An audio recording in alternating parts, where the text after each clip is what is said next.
She never believed in blind dates.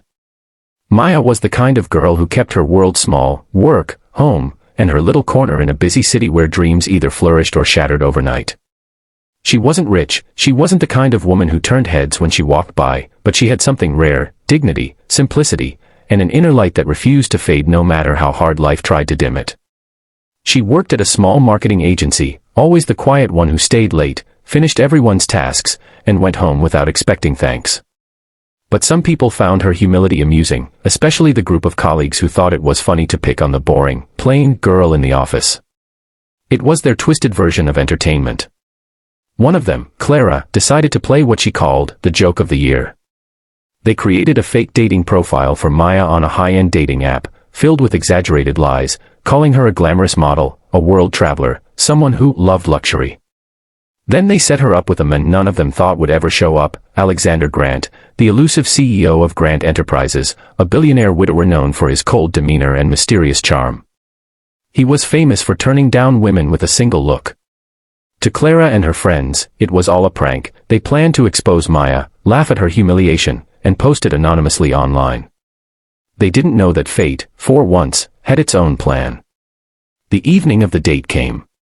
Maya didn't even know it was happening until Clara convinced her that a client meeting was scheduled at the lavish Rosewood Hotel restaurant. Maya dressed modestly, a simple blue dress, her hair tied loosely, no makeup except a hint of lip color. When she entered the glittering restaurant filled with chandeliers and laughter, she felt like she'd stepped into another world. She didn't belong here, and she knew it. But still, she waited. Her heart raced with the kind of anxiety only people with self-doubt truly understood. Then, suddenly, everything went silent, at least for her, when a tall man in a charcoal suit walked in. His presence commanded attention instantly. His hair was perfectly combed, his eyes sharp and unreadable, his aura one of quiet authority. Every woman in that place seemed to glance his way. But his gaze, piercing and direct, stopped on Maya. She froze. Alexander Grant walked toward her. Her colleagues, secretly sitting at a nearby table, recorded every moment, whispering and giggling. He stopped in front of Maya and said, "You must be Maya." His voice was deep, calm, but something about it carried warmth. Maya blinked, confused. "Yes. I think there's been a mistake," she stammered. He smiled faintly. "Mistake or not, you're here. And so am I, sit." His tone left no room for argument. She nodded shyly and sat. For the next few minutes, they talked, or rather, he asked, and she answered softly. She told him about her life, her modest dreams, how she wanted to build something meaningful. There was no pretense, no attempt to impress. She didn't know that every word she spoke was slowly breaking through Alexander's walls. He was used to women who wanted his money, his name, his fame, but this one, she spoke about values, about small happinesses. She looked at him not with admiration, but with quiet understanding. Meanwhile, Clara and her friends grew restless. They expected him to walk away, to laugh, to expose her. But instead, he was listening, really listening. An hour passed. Then 2.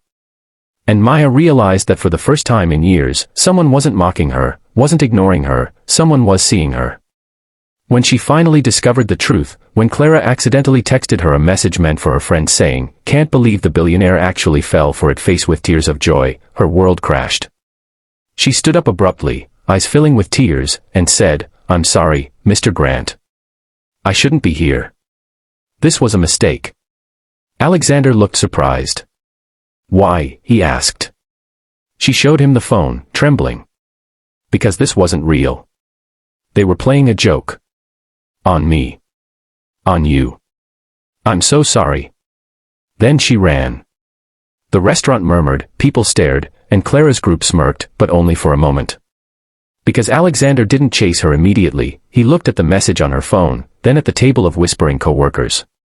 His expression darkened. He walked straight to them. "You thought humiliation was entertainment?" he asked quietly, his tone sharp enough to cut glass. They froze. "Mr. Grant, we didn't mean," one of them stuttered. "You did.